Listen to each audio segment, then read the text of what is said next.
So you've attempted number 4, and hopefully you have x equals 8 and x equals -2. And to check this, we can throw it back into our equation. 8 minus 8 times 8 plus 2, well, that would be 0 times 10, which would indeed equal 0. So 8 would work.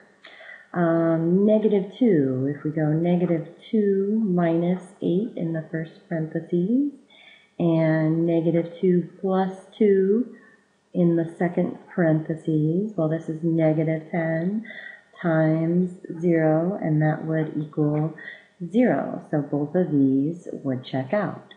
Now, it's not quite mathematical. I'm just asking you to kind of figure it out, but we will get there. So, and in this one, I hope you found that x could equal 3.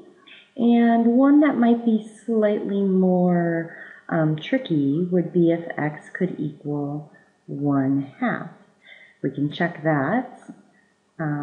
2 times 1/2 minus 1. Well, 2 times 1/2 is 1. Minus 1 would be 0.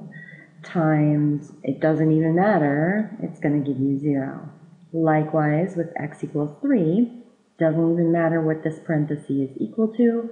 This one would be 0, and 0 times anything does give us our 0. So there's our 2 answers there. So if you haven't found the solutions to 6 and 7, pause it for a second and see if you can come up and find them. Okay, so if you haven't found them already, well, let's think about what we are trying to find. We are trying to find what value of x makes 5x plus 1 equal to 0. So write that down. What value of x makes 5x plus 1 equal to 0?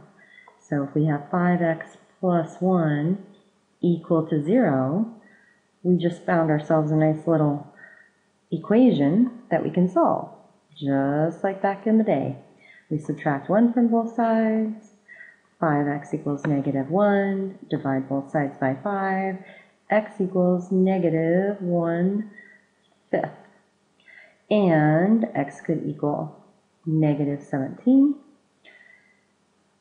We can write them with a comma in between, or we can write them separately like that. And again, check them. -17 plus 17, that would give you 0 for this parentheses.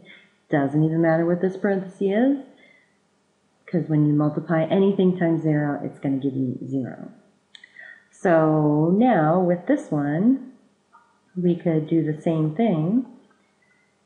3x minus 7 equals 0. Well, let's find the x that makes that true. And so when you add 7 to both sides and divide both sides by 3, x is 7/3. And if you do the math here, you get x equals -9/4. I would highly recommend you do the math steps because you will make less errors that way. So now go ahead and try number 8. And again, it might be a little tricky, but it's okay. Try it and see what you can come up with.